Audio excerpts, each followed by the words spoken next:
you've turned them up. Yeah, no, I see you on 5.2. Oh, yeah.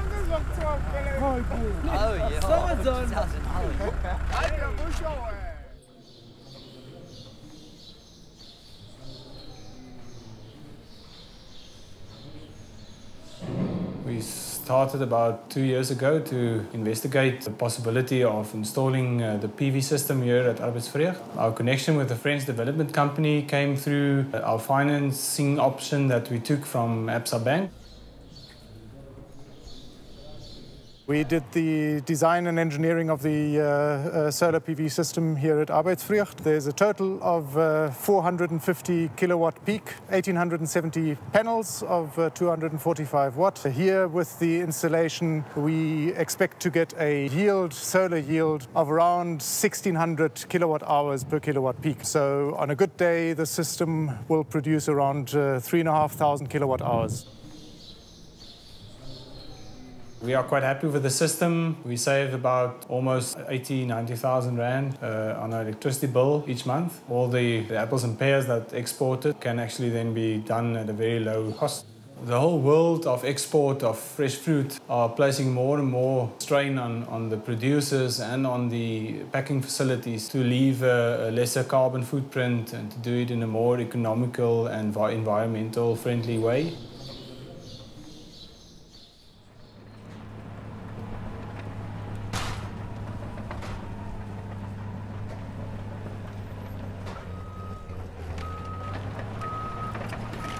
Landfill gas is approximately 52% methane gas. It has been identified by the scientists as one of the 6 gases that are responsible for climate change. So by destroying the methane gas to generate electricity, you can offset your cost by selling that carbon, 1 ton of carbon equivalent. And methane gas in this case is 23 times more powerful than carbon dioxide.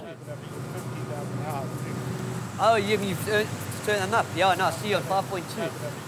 Originally, in 2006, we started generating electricity. It was the first landfill gas to electricity project in Africa. Just going to lay the pipe there. Have you not laid yet pipes yet? No, the guy's going to carry it with a We take approximately 3,500 tons of waste per day, in excess of 700 vehicles per day. We actively extracted the gas and then we combusted that through a burner or a flare. These are the 2 pipes that are the main distributor of the gas from the landfill.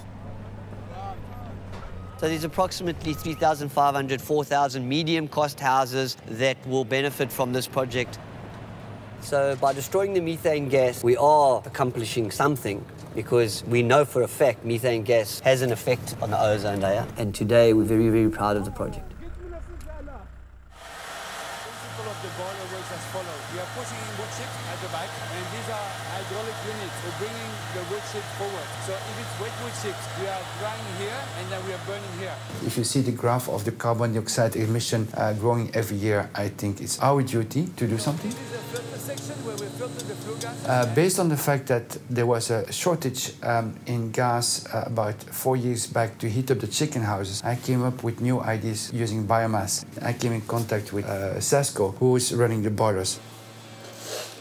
We developed a business on wood shavings, who is using all little offcuts of wood thrown away, but we reuse them instead of going to the landfill site. And this is where I'm really proud of. This is to reduce the carbon cycle, and there you see the full carbon cycle, where we're chopping down the trees, we're using the wood waste, bring it to the factory, and the whole carbon cycle, and that's very nice. So what we do is we bring the water goes into the boiler at the top. So we got pumps, and the pumps are pumping the water into the boiler. Here's where we got all the secrets. We see what pressure, we see what temperature that we are running. It's about 800 degrees. What we know today is that we are saving carbon emissions, that we are, call it quite green, because our energy is about 85% green. So people must trust that we are able to produce steam 24/7, 365 days a year. And because it's new technology, we still have to prove ourselves to a few other projects. I think that it's only the beginning.